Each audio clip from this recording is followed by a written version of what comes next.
Welcome to this RTS Scotland webinar on production management in television. So we'll be here with you for the next hour tonight. We'll be asking and hopefully answering the question, what is production management? We really want to shine a spotlight on all the different roles that are available in production management and all the skills that are required. There's a huge demand, as you know, probably for the people in these roles. So if you're interested in a career in production management, whether you're coming straight from education or you're wanting a change of career and direction, then this is the webinar for you. A couple of housekeeping points before we kick off. Eric Joseph is with us from RTS tonight to support us with the technical side of the webinar. So thanks very much to him for keeping us right and keeping us on air, as it were. The session is being recorded and it will be uploaded to the RTS YouTube site for you to watch again. The question and answer function is open for you to put in all your questions, so feel free to put your questions into the box as we go along. We'll try and answer things as we go along, and there'll also be a bit of time set aside at the end to answer any final questions. So nice to see you all. I'm Jano Hutchison. I'm the talent manager at Raise the Roof Productions. I worked in production management in the early part of my career at the BBC. And all these years later, my role at Raise the Roof as talent manager means that I'm responsible for crewing up production management teams. We've got an absolutely fantastic, amazing panel here tonight with you who have a wealth of experience in production management to share. So if you want to welcome Sandy Robertson, Nan Gourley and Paul Prendergast. Sandy is the head of production at Raise the Roof Productions and brings with her a vast experience of working in production in factual broadcast. She's across all the main UK broadcasters and oversees all aspects of the production process from initial budgeting right through to delivery. Nan is with us from Red Sky and she's the production executive there. Through her 20-year career, she's worked across a massive range of genres, factual television, commercials, corporates and drama. So welcome, Nan. And Paul is a freelance junior production manager currently working on BBC Question Time for the BBC. So I'm sure he's up against it, getting everything ready for tomorrow. Paul's a background in the events industry and he made the leap into TV in 2017, working across, since then he's worked across entertainment, quiz, drama, factual entertainment and documentary. So thanks to you three for being with us tonight. So I think we'll just kick off with the big question. What is production management? Sandy, do you want to dive right in? Yeah, thanks, Jano. I guess it's the craft of organising a production. The production management team ensure that a production gets made safely, on budget and on time. Day-to-day tasks very much depend on what you're working on, the genre, the format of the series, whether it's scripted or unscripted. And obviously the process of pre-production, production and post very much depends on what you're doing. So in pre-production, you might be organising the schedule, organising the teams, doing the hiring, the contracting, putting together the schedule, hiring of kit, doing call sheets, risk assessment, sorting out travel, accommodation. During production, I guess it's a bit more firefighting. You're kind of there ready to react. It might be that you have to sort out another hire car. Someone's kit might not be working. Usually it's office-based as opposed to on location, but very much depends on the show. You might be doing some more call sheets, more risk assessments as it goes, and depends obviously how long the production is. And then the post-production process, you are then looking after the edit. So basically the footage that the team have been shooting then goes into the edit. You're then looking after that and making sure that the edits are all fine, they're on time. And then all that footage then gets delivered to the broadcaster on time and hopefully on budget. So it really is vast, isn't it? And let's break it down for people into, there's so many different roles available and there really is a really good, clear career pathway through it. So Nan, do you want to tell us, when you start off in the industry, what are the usual entry-level roles? What would be the start-off role working in production? Yeah, I think that is an important point, is that the production management team is very much, you know, a team of people who work across all those vast amount of things, you know, that a production needs in order to be delivered in the end. But yeah, you'd start off maybe in the as a sort of production secretary or production manager's assistant. It's often called even a production assistant. There's like different terms used for slightly different genres or slightly different kind of entry-level positions. But that would be your sort of first start as a sort of production secretary. Secretary is a bit of an odd word, but it basically means you're really at the administrative end of the team. So you are working to your coordinator or to your production manager, depending on how that team is made up. You're often dealing with a lot of the bookings of things, so things like accommodation, travel, hire cars. You might be booking a room for a meeting. So it's more the sort of supporting role of actually the mechanics of getting the production perhaps on the road and getting them and getting shooting. You'll get involved in the shoot in terms of call sheets, maybe gathering information for that call sheet, even though the coordinator might actually complete that call sheet. There's a lot of information that goes into a call sheet, which requires quite a lot of research and gathering of data. And then you've got the post-production side of it, which requires sort of managing, suites and looking after the schedule and information and data that needs to be kind of disseminated around the team between production, post-production team. Often the production secretary is kind of involved in that sort of paper trail, if you like, of making sure that everyone is in the loop. And then a coordinator takes on a bit more responsibility, is kind of works to their PM, more maybe involved in some of the decision making that's being made around the schedule or the budget, might have a bit more financial responsibility, maybe look after some of the costs if they're not actually managing the budget itself or cost managing or running the cost manager, but be given sort of a tranche of like, this is what we got to spend on hotels, see what you can find, and so there's a lot of sort of fact finding in terms of those logistics around the shoot and supporting the team. Often the coordinator will get involved in booking the crews under supervision from the production manager, making sure they're getting the right type of crew or with the right equipment, maybe doing some of the deals in terms of what their rates might be for the shoots. You tend to sort of deal with the camera companies, quite a lot of equipment companies, location facilities, more as a coordinator and making sure that you're sort of bringing particularly the shoot together, making sure everyone's there for in the right place at the right time again. Junior production manager, again, taking on a little bit more of the responsibility, maybe getting involved in a bit more in the health and safety aspects of the production, particularly now we're in a world where we have to think about COVID at every step. That is quite onerous. So a junior PM would be really, it's really helpful to have that role around that can maybe sort of take on a lot of that, because it's quite a lot of updating of information that you need to do around health and safety, checking in terms of what you're doing, even though junior production manager wouldn't be fully responsible for that risk assessment that summarizes the health and safety mitigations that are put in place on a shoot. They still are very much involved, as would a senior coordinator, in making sure that we have the information and the risk assessments around for other suppliers.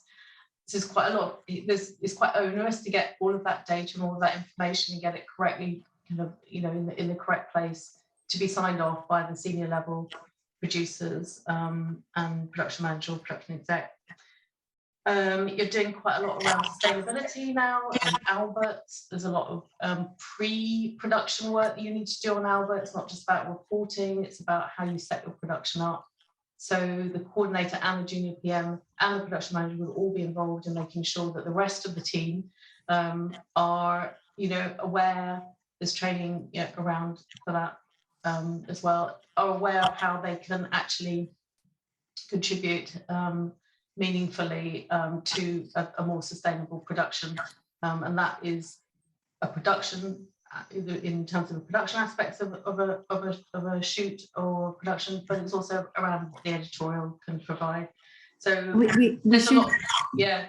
Sorry, I was just going to say we should explain what Albert is for anybody. Yes, Albert. Who's Albert and how does he come into it? Albert is it's a reporting tool that we use that the industry uses in order to try and assess and monitor the environmental impact of a production. But it's expanded a lot in the last sort of few years, where there's actually a lot of tools to help you set up your production in such a way that you can offset any carbon impact that you do have. But obviously, you start off your production, you have to report this to your broadcaster, but you want to set up your production in such a way that you are actually minimizing as much as possible your impact, and you're also bringing environmental issues and sustainability into the sort of heart of your production. So that is about what you editorially, how you embrace it, as well as how we embrace it in production, you know, electric cars being the obvious one, but not using plastic bottles or whatever it is. But it's also about travel. Travel is a huge one. And obviously COVID has actually helped us in some ways with travel, and in other ways have not. That we have actually been able, you know, to produce programs, deliver programs remotely. Really, you know, sometimes it's been very hard, but we have proved that technology, you know, of being able to work remotely has worked. Thanks, Nan. What about production manager, the production manager itself? Yeah, the production manager is much more involved in the sort of like at the level of contracting people, of running a budget, making sure the schedule and the budget are working together. Often a production manager will actually create the budget and the schedule. If a production has been commissioned, you're kind of running your production team. So every production is different. You might have a big team, you might have a small team. Dividing and managing the workload of that team is a really important role of a production manager, because often there is a lot to do in a very short space of time. So a production manager would manage the team, run the budget and the schedule, even if some of those costs are being, you know, ordered and POs raised by other members of the team. They're making sure that they're keeping those costs up to date on a daily, if not weekly basis, to make sure that we are going to be able to deliver a program on budget, on schedule. Health and safety is a big one. Again, risk assessments, COVID protocols, production protocols, and you know how we work together to keep people safe in all kinds of ways is really, it's not the sole responsibility of the production manager, but the production manager often is the person who is actually overseeing the production to make sure it is a safe place for people to work, working with producers on that. It's very much a collaborative role. So the production manager sits sort of between the editorial and the production and crew, and you know, so you're very much at the heart of a production, and managing that communication between editorial, expectation between editorial and production and budget, and you know, people's workloads is one of the crucial kind of roles of a production manager, and making sure that a program, you know, operates safely and on time, you know, delivered on time and on budget. Great. Thanks, Nan. And the production manager then feeds into the production executive and the head of production. Sandy, do you want to give us a quick overview of those roles and what they do? Because I think they're a bit of a mystery sometimes. Yeah, of course. I guess as head of production at Raise the Roof, I'm the most senior point of contact, no pressure, for all things non-editorial within development and production. So I have to plan, develop and implement the PM systems that we use at Raise the Roof to try and ensure consistency across the board for all our productions. There's a lot of outward facing, speaking to broadcasters, distributors, agents, that kind of thing. I work with the senior management team here to shape the strategic direction of the company. And then I lead and develop our production execs and our production management team. And then the production executive that we have, so she oversees more than one production. She's always involved from development right the way through the scheduling and budgeting of production, right the way through to delivery.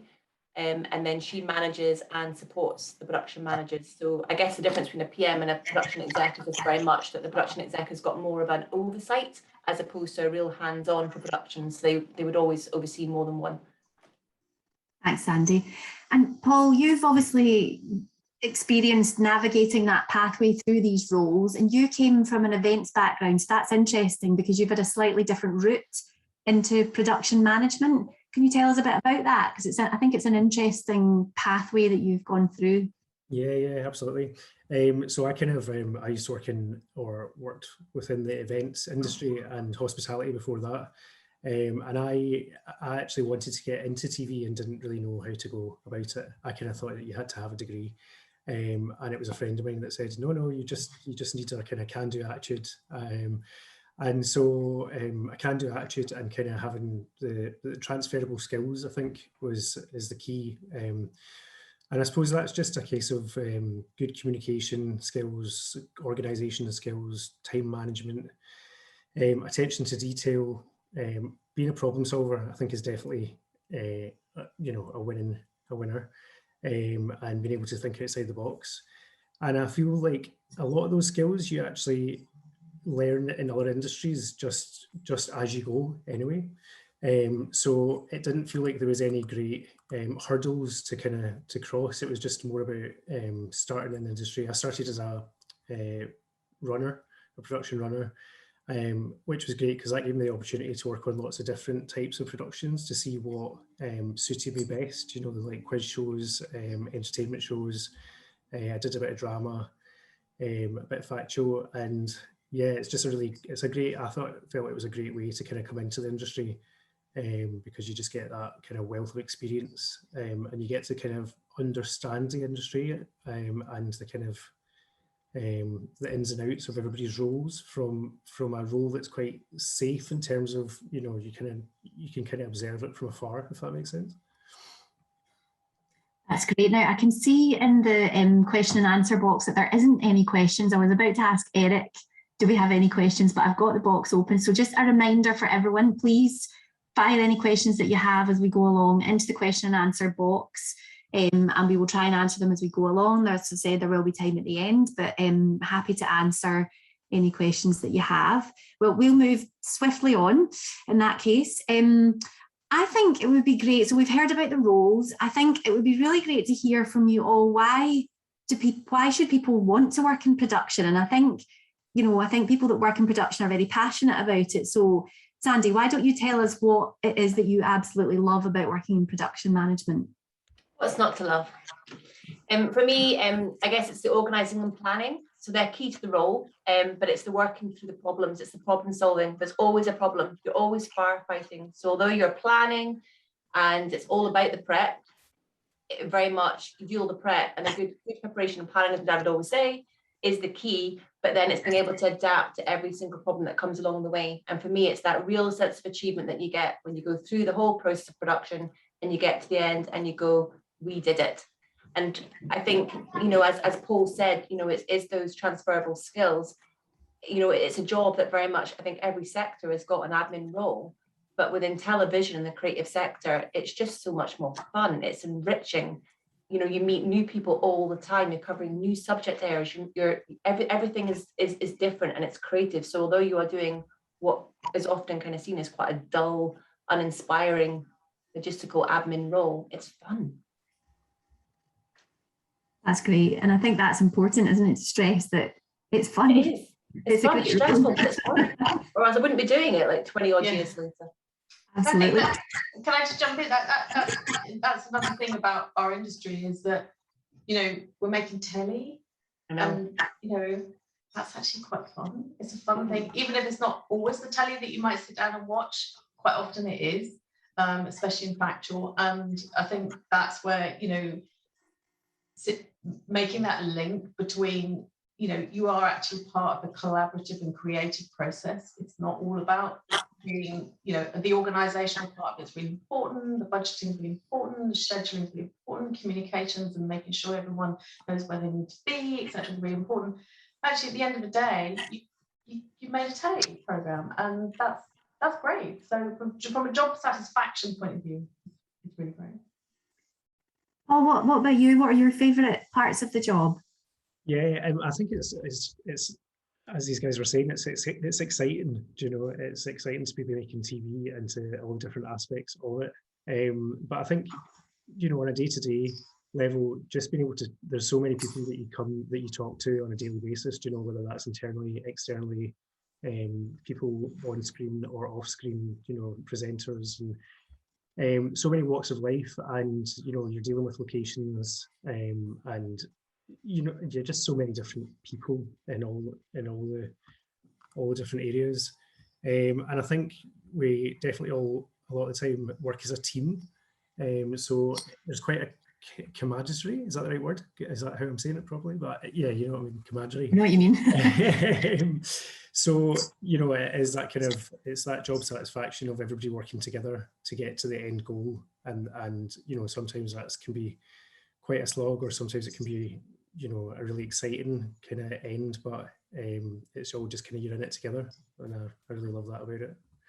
It is challenging, and it does, as Sandy was saying, you know, a lot of it is problem solving, but that kind of makes the job that much better when you get to the end and you go, you know, because if it's a smooth ride, it kind of can get a bit dull, but actually there's always things that come up that take you down a different path.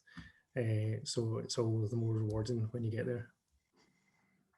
What about spreadsheets? Surely you've got to love a spreadsheet if you're in Colour coding. Definitely spreadsheets. If you're, yeah. in your happy place. Yeah. And Nan, what about opportunities to get into the industry? I mean, we already I said in my introduction, roles are in high demand. What kind of, you know, is it full time? Is it part time? Is it long term? Talk us through how it usually works. Well, in terms of actually coming into the industry through any kind of formal route, but I mean, if you've been interested in media and television production, you're obviously coming in from a degree or from some sort of training, you know, getting to know who the production companies are, what they're making, you know, watching telly so that you can see who is making the telly that you like is probably a really good place to start. And informing yourself with the internet now, you can, you know, every company has a website, there's usually contact details. So it's being bold and you know, assertive about pushing yourself forward. Even, you know, as Paul says, he's come from an events background, but, you know, entirely transferable skills. I came from a theatre background, entirely transferable skills. And as you say, there's a huge demand at the moment for production staff. I can say that personally, a huge demand for production staff on productions that are, you know, at every level actually, from entrant level up to production managers at the moment. So, you know, being able to make a case for your own skills and character and expertise, it doesn't matter if it's not in telly. You know, we get CVs through where sometimes we look at a CV and you think, oh, they've only done 2 or 3 things. Why they? And you're like, wait a minute, there's something missing. And then you discover they've got another whole life that they haven't put on their CV. And there's actually a lot of those skills that even if you know, have only got 2 or 3 credits, or the credits aren't quite in the area that you want to have them, it's always really worth, you know, making a case for the experience you've got and showing people that those skills can be transferable. As we've talked about, you know, organising, communicating, you know, being calm, being flexible. These are all things, you know, all aspects of lots of jobs that people work in, especially in teams, especially to deadlines, you know, especially with restricted resources. You know, it's all the same sort of elements really that you can make a case to work in this industry. Yeah. So. And although it's a freelance world that we work in, I think, you know, it's important to mention, isn't it, that the PMs, because production management is so much in demand, that people are getting booked up quite a bit of time in advance and the roles are longer. Is that your experience of it?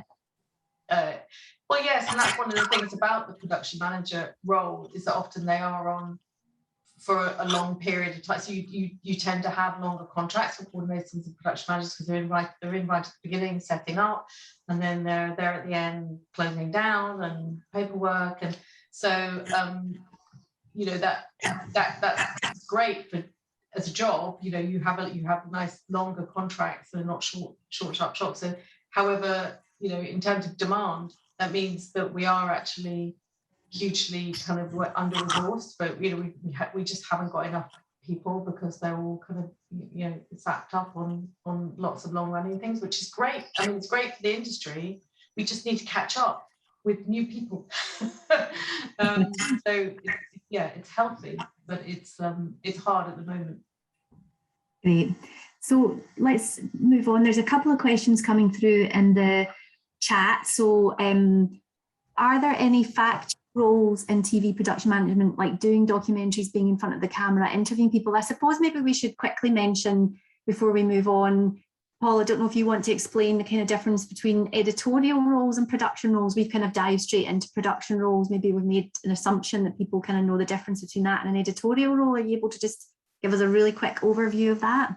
Yeah, sure. So on the editorial side, you kind of you've got production management and then editorial, and you would start off as a runner probably for both sides of the coin, and then as you move up, you would have, you know, a production assistant, as we mentioned earlier, and then on the other side of that, you would have a researcher or a junior researcher, and then, you know, as a PM, you would have a producer on the editorial side.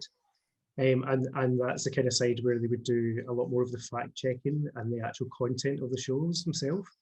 So what scripts are going to be on screen, or a lot of it, you know, a lot of the roles kind of intertwine.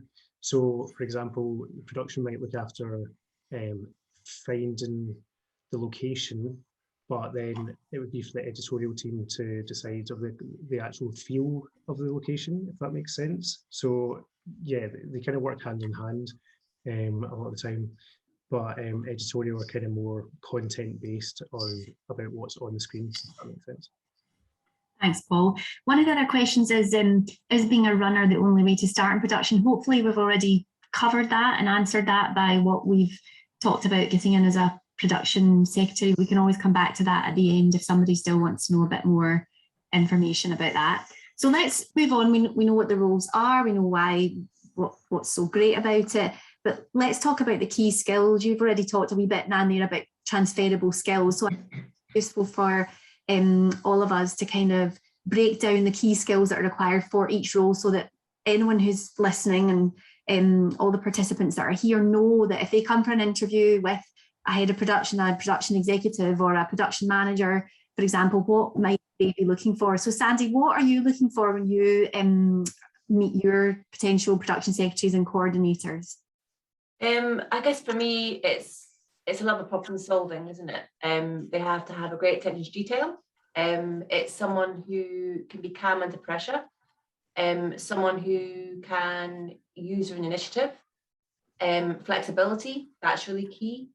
You need to be a good listener, because obviously listening to your team, they've all got needs, everyone's got their wants. Someone who's caring, they're patient, someone who isn't afraid to get stuck in or ask questions. I guess asking questions is key.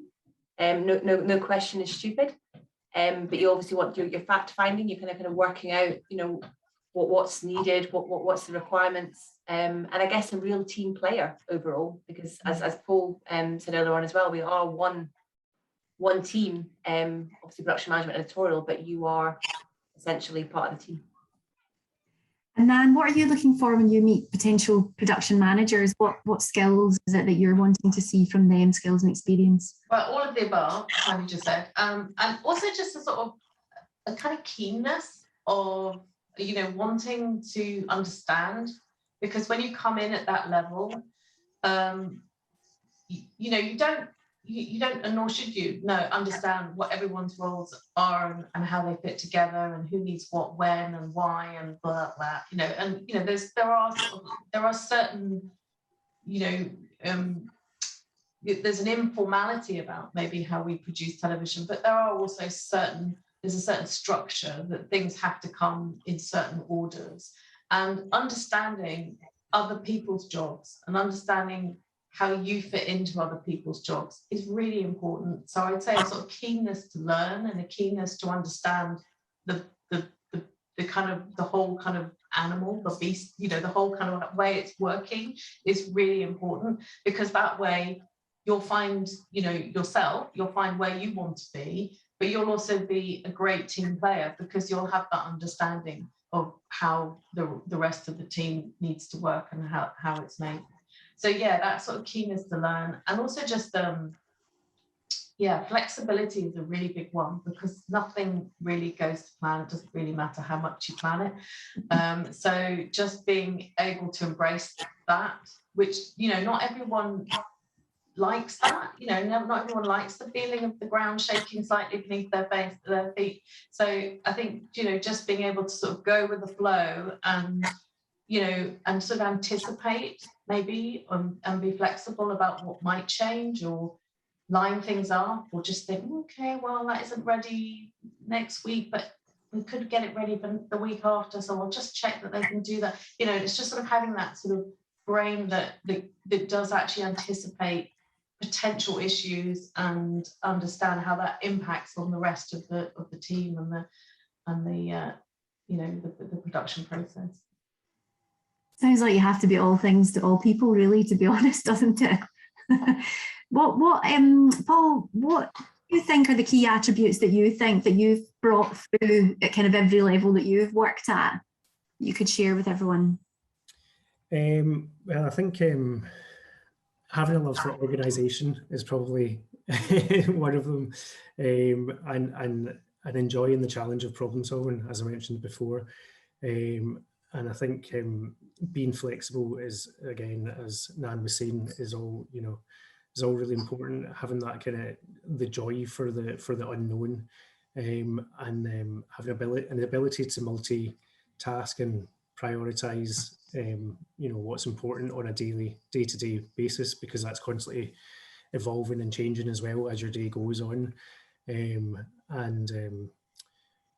a good listener, not trying to rush project tasks, and kind of trying to have attention to detail, because it is a lot of attention to detail with a lot of tasks that you're doing, and it's really easy for things to kind of go wrong if you're just not concentrating, So I think delegation and knowing when to pitch in as well is important, especially when you're working with the editorial team, and just always being aware of what's going on the editorial team side so that you can help out and help solve problem solve there as well.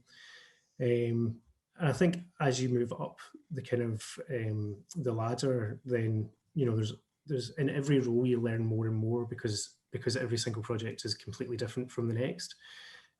So you learn a lot of leadership and negotiation skills along the way, I think. And as the guys were saying, it's important to kind of know everybody else's job, so that you always know who to go to, or how to help fix the problem based on the knowledge that you've got within the team as well. Thanks, Paul. We've got an interesting question in the chat box here. Do production people require agents? Paul, to answer that one. Have you got an agent? I haven't got an agent, no. I suppose, no, not agents as such, but there's always talent managers working for different companies. I'll touch on that later as well, but there is talent managers who kind of always are great at checking in. Jano's been fantastic over the years with me, checking in to see what I'm doing at the moment and what's coming up next. And, so there are kind of, as you get to know people in the industry, there are people that are kind of looking out for you, I think, which is really great. So not quite an agent, but there are certain people out there to help. Just to add as well, I think everyone, being a freelance industry that we're in, I think everyone's their own agent, so to speak. I mean, obviously on-screen talent, they have their agents, but I think if you are coming into a freelance world, you have to be your own agent. You have to be tenacious. You have to go out there and want the jobs. And actually, it's a lot easier now than it ever was. But you are your own agent. You're promoting yourself.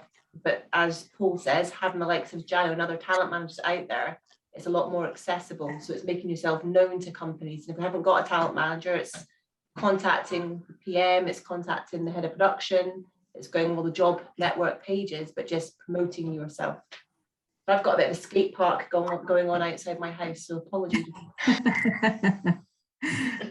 Home, isn't it? Let's talk about it. Obviously, we've now got the sense that it's a very complex job. There's so much to it. You're the heart of the production. You've got to be all things to all people. You're across every aspect of the production, and that's what's so brilliant about it. But it is a lot of pressures on the role as well. And I think probably, I see someone's put in the question and answer box that, the recent tragedy in the US have health and safety rules being tightened. We'll come to that, but I think we should talk about COVID. I mean, we can't escape it. It's here. It's impacted everybody's life. So how has that impacted on production management, Nan?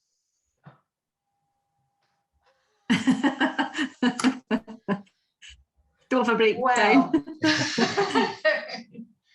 So, how does it impact? It's not just production management, obviously, in the team, it's affected everyone, and that affects everyone. So, obviously, working from home is a big one. And I think, particularly with some of the more junior members of our company and, some of the newer members of the company who have come in and who we don't know, it's really hard to support people remotely. So we've had to work really hard at that and, feel our way like everyone. I mean, no one had a rehearsal on this pandemic. So, we've all had to sort of feel our way a little bit as to how to manage our teams and how to manage production, obviously, and manage that safely. So yeah, that has been a huge, hugely difficult. So just from a sort of specifically COVID point of view, really hard to actually produce telly 2 meters apart and with all the mitigations in place and making sure that everyone feels safe and making sure that, you're not putting anyone at risk that you're bringing into your production, that you're, from pre to post-production is working as efficiently but as safely as possible. There's that part of it, and we've had to work on protocols for that. We've had to work on supporting people in terms of their welfare. But there's also just been the sort of the fallout from bigger shows that just simply can't go ahead, or have had to postpone, or have become either become financially really stressed and strained by having to put in mitigations that are difficult, which obviously the government scheme when it was finally put in place in July last year was, made a huge difference, but there was a moment where that wasn't happening, and it was how things were going to start. So the fallout from that, I think, has been quite difficult. But we have to continue. We can, even though we're all vaccinated, a lot of us are vaccinated, and we're opening up as a society again. A lot of the restrictions that we were working with a year ago, we are still working with. We are still working with lots of the hygiene regulations, the distancing, the whole kind of close contact protocol if you're working with people in close proximity. And all of that just takes an awful lot of managing. It's quite a lot of pressure because you need to keep up to date with some of those regulations. They change, the guidance changes. Some of the broadcasters have slightly different guidelines. So you need to make sure that the broadcaster you're working with, you are following their guidelines, or at least referring up to them if you need to check whether what you're doing is acceptable, or what the sort of tolerance is. So it just is a lot. It's another layer, which is why the COVID supervisor role has been created. It's another layer in that production management team that does need constant monitoring and managing, and that is, when we're all working remotely, especially, has added a big pressure.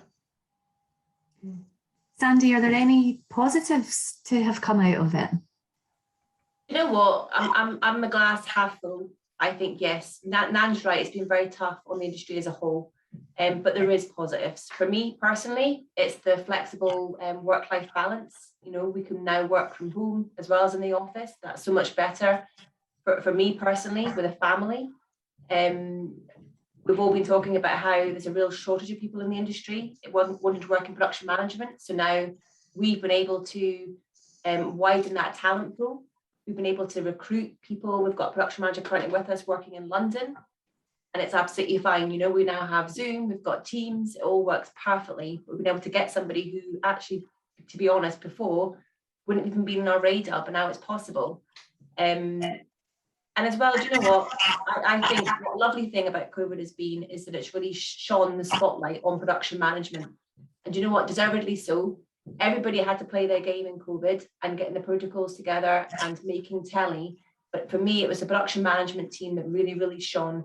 They're the ones that took on the extra responsibility with the COVID protocols, the health declarations, the risk assessments, and also the welfare, the duty of care. That's something that's always been on our radar: health and safety, welfare, duty of care for on-screen and off-screen talent. But it's the production management team that have always been the ones that have just dealt with it. But now it's very much on everyone's minds. We're all responsible. We're all thinking about everyone's mental health and how they're coping, which, you know, all the things that are being done in the background with Mind and different organisations, different charities for mental health. It's only a good thing, really. Definitely. Yeah. What about we talked earlier about sustainability, but obviously COP26 has just finished in Glasgow. What about that agenda, Paul? How's that impacted on production management? I think it's having a big impact. The more every year, I think there's more and more of an impact, and the kind of tools we're using as well. The Albert kind of website has come a long way. So now you can kind of evaluate how much carbon footprint you've used in a production. But so a lot of the sustainability comes into play at the beginning in the planning process. In terms of the budget and logistics now for productions. So whenever possible, we will try and put people on trains as opposed to cars. We are very aware of not flying people up and down to London for meetings, for example, when there's no need, especially now that we've got Zoom and everybody knows it can be, it does work. So yeah, there's it's kind of always at the back of production management's kind of head about how are we doing things and is it sustainable and can we be doing better. I think, for example, we use, if we're using catering, then it's like, well, can we use biodegradable cups and plates? Travel and catering are probably the big ones. Not using generators where possible. There's quite a list of kind of different areas that we now just look to see if there's a greener way of doing it, which I think is great, because I think because the industry is so fast paced, for a long time, everything was just disposable and it was just the quickest option, so now there's more thought being put into it all, which is brilliant. And I think as the years go on, everybody in the industry is kind of taking it on as their own responsibility as well. Which I think is brilliant, and that just goes down to even the little things like recycling. When we're on locations and things like that. So obviously it has become more difficult with COVID because we've kind of had to almost go back the way in some respects, especially with public transport, where we were getting everybody on trains. All of a sudden we had to get everybody into individual cars or taxis to keep everybody 2 meters apart. So yeah, it's been a bit of a kick for sustainability recently, but I think we're getting back on top again. I'm aware that time is flying by here. I suppose probably the big question now for everybody listening, we know about the roles, we've heard what's great about them, what skills, but the question, how do you break in? I really hope that there's loads of people watching this that are convinced that it's a brilliant career. If you got some advice, what would you say to others wanting to get in? You've already told us how you did it. What's your best advice to them? I think just start asking questions, start getting in touch with the Facebook pages, and there's lots of Facebook pages like the TV Scotland Network, and other Facebook pages where people are constantly posting, like companies are posting job ads, and I think getting in touch with talent managers as well, and just trying to find out more about individual companies and what they do, and then getting in touch with them, because there is such high demand for production management at the moment. So I think definitely sending in your CV to everybody you can. I think in terms of your CV, you should definitely add all the roles that you've done that are not, TV orientated, because they actually all add up to a bigger picture of the transferable skills set that you've got. Great. And what other opportunities, Sandy, are there for people wanting to get into the industry? There's lots of courses. So Screen Skills, I would say, is probably the one of the biggest. They're an industry-led skills body for the screen industries. They run the most fantastic production coordinator program. It's been running for the last few years, and I believe it launches tomorrow. I think it starts off in Cardiff, but I think it is doing various different courses all over the UK. But it's amazing, because the beauty with that is that you are then being given all the tools within an actual training program. But then the beauty with it is then after that initial training, I think you get a boot camp, but then you then get that industry experience with the company, and then you still check in with Screen Skills and get the training with them as well. So you're kind of getting that classroom experience, and then you're also getting your foot in the door and getting that real kind of, you're right in there working on a production. We've had many people from this program and other programs, but you're actually doing the job while you're learning. There's lots of courses like that, but the Screen Skills one is a very, very good one. There's been a big commitment, hasn't there, from the industry to really pay into funding and training? There really has. The whole scheme, I think, went live at the beginning of June. They launched what they call the Unscripted TV Skills Fund. And the beauty with that is that the broadcaster and the producer, so the production company, they both invest in it. So you've got most of the big broadcasters investing, as well as the production company, and the courses that they have for people that are already in the industry, and obviously newcomers, everything from business skills to production to editing to camera skills, you name it, they've got it. And there's lots and lots of steering and working groups that are constantly working with Screen Skills to work out what is the new thing that we need to invest in. So it's ever changing. But certainly for new people coming in, the production coordinator one is amazing. And Nan, there's a lot of other initiatives going on in Scotland. That one sounds brilliant, and so everyone look out for that tomorrow. What else can people get involved in Scotland if they want to work in production? Well, there's the RAD scheme, the TLC run the RAD scheme, which is not just for production, actually. It's for new entrants. It's a diverse scheme that tries to encourage people either from other industries or from ethnic groups. It's to try and widen that scope to attract people into the industry. And I think that's where it's really, reaching out to other sectors and to other areas that are not the obvious sort of Facebook pages and TV. We're trying to sort of do that, and there's lots of initiative, lots of commitment to do that, and try and encourage in lots of informal ways to sort of reach out and bring people into the industry who are from other industries, like events or theatre, but also hospitality. There's a huge amount of transferable skills there. The Channel 4, I think, are running a production trainee initiative, but I'm not absolutely sure when that is running. So I'm sorry. Yeah, no, that's okay. I can probably fill you in on that. Yeah. So they have run a production training scheme in Glasgow, since about 2012. This year it's just closed, unfortunately. Oh, right, okay. Run it for drama. Yeah.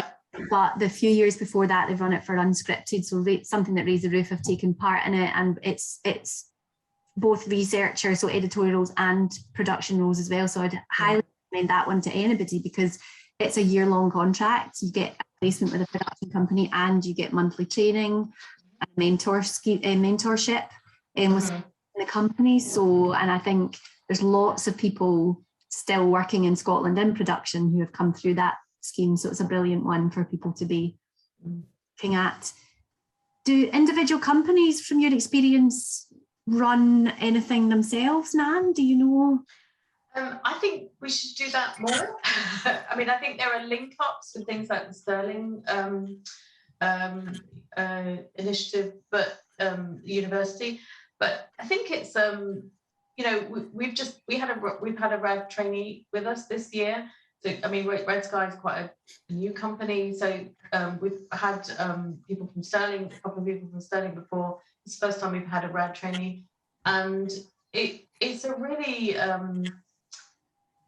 you know, it's a really valuable experience for us as well as a company, because you get to mold them how you want them. No, you don't, but you get to you get to, you know, you bring someone into a company who's got huge amounts of enthusiasm, and you know, our trainee is just brilliant. She's just great.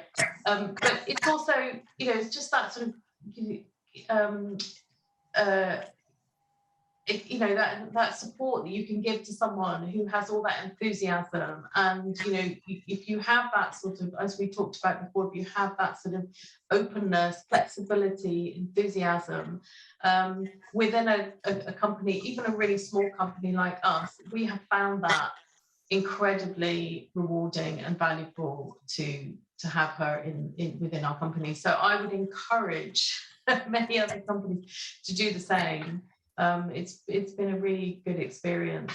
Yeah, we'll be doing that again, but we might even do it off our own backs anyway. You know. Where would you advertise that kind of thing? Where can people keep an eye out for that? Because I think there are quite a lot of schemes happening in Glasgow. I should also mention the BBC Production Apprenticeship offers production management pathways. Pact, who are the industry body for independent producers, they also run a scheme. So there is lots happening. How can people... Pact has a great resource anyway, just in terms of other schemes, in terms of advertising, and let you know about other schemes as well. BBC, as you say. The TRC are a great organisation that also tapped into other schemes and other training. But simply for training, NFTS, short courses, they can be quite expensive, but you can get bursaries for those. If you're just wanting to, you know, up your skills in a certain area, those short courses can be incredibly useful and helpful. If you can't, or you don't want to commit to a longer scheme, they're very good.